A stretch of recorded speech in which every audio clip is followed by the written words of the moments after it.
সকলোৰে খবৰ ভাল একেবাৰে ভালে আছে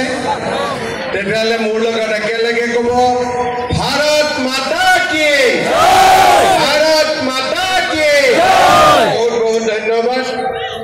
আজিৰ সভাত আমাৰ মাজত উপস্থিত অসম চৰকাৰৰ শিক্ষা মন্ত্ৰী ডক্টৰ অনুজ পেগু ডাঙৰীয়া অসম চৰকাৰৰ নগৰ উন্নয়ন আৰু আমাৰ জনস্বাস্থ্য কাৰিকৰী বিভাগৰ মন্ত্ৰী জয়ন্ত মল্ল বৰুৱা ডাঙৰীয়া লখিমপুৰ লোকসভা সমষ্টিৰ সাংসদ প্ৰধান বৰুৱা ডাঙৰীয়া লখিমপুৰৰ সন্মানীয় বিধায়ক মানৱ ডেকা ডাঙৰীয়া ঢকুৱাখানাৰ বিধায়ক নৱকুমাৰ দলে ডাঙৰীয়া বিপুৰীয়া সমষ্টিৰ সন্মানীয় বিধায়ক ডক্টৰ অমিয় কুমাৰ ভূঞা ডাঙৰীয়া মিচিং অট'নমাছ কাউন্সিলৰ CM পৰমানন্দ চাইঙীয়া ডাঙৰীয়া দেউৰী অট'নমাছ কাউন্সিলৰ CM ভৈৰৱ দেউৰী ডাঙৰীয়া উত্তৰ লখিমপুৰ মিউনিচিপালিটিৰ অধ্যক্ষা কৃষ্ণা ধৰ সেন ডাঙৰীয়ানী জিলা আয়ুক্ত প্ৰণৱ কাকতি ডাঙৰীয়া ঋষিৰাজ হাজৰিকা ডাঙৰীয়া শ্যামল শৰ্মা ডাঙৰীয়া দীপক বৰদলৈ ডাঙৰীয়া উপস্থিত সুধীবৃন্দ আই মাতৃসকল আৰু যুৱক যুৱতী বন্ধু বান্ধৱীসকল আজিৰ দিনটো লখিমপুৰ আৰু বিশেষকৈ লখিমপুৰ নগৰৰ বাবে এটা উল্লেখযোগ্য দিন আপোনালোক সকলোৱে জানে যে আজিৰে পৰা কিছুদিন আগতে আমি লখিমপুৰৰ পানী যোগান আঁচনিখনৰ প্ৰথম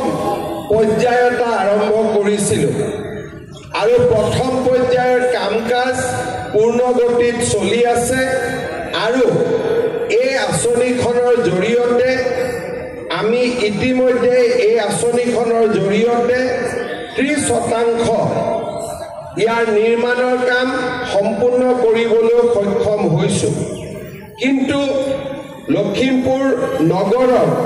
কেইবাটাও ৱাৰ্ড বিশেষকৈ 8 number 9 number 10 number 11 number 12 number 13 number 14 number ward এই প্ৰথম পৰ্যায়ৰ আঁচনিখনৰ লগত জড়িত হৈ থকা নাছিলে লখিমপুৰ সমষ্টিৰ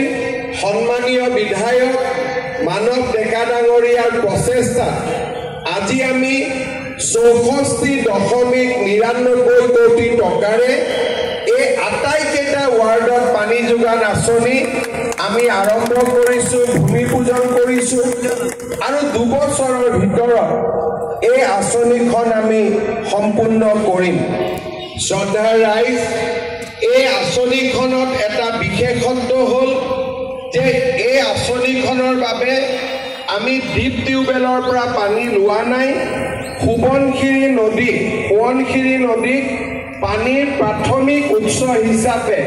ইয়াক আমি ব্যৱহাৰ কৰিম আপোনালোকে জানে যে আণ্ডাৰগ্ৰাউণ্ড ৱাটাৰ অৰ্থাৎ ডিপ টিউবেল আদিৰ পানী যদি আমি লওঁ কেতিয়াবা আৰ্ছেনিক ফ্ল'ৰাইড আদিৰ দৰে মিনাৰেলছ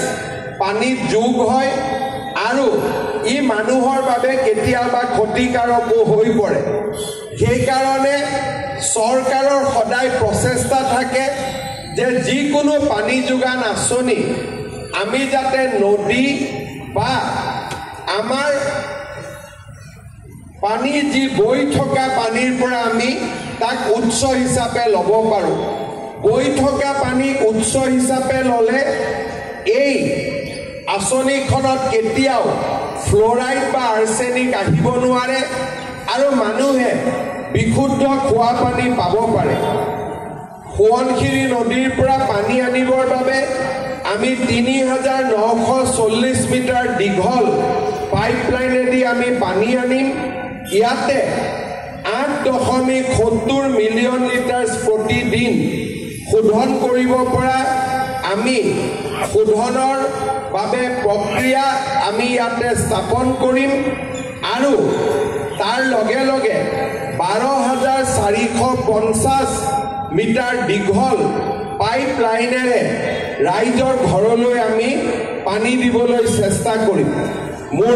মই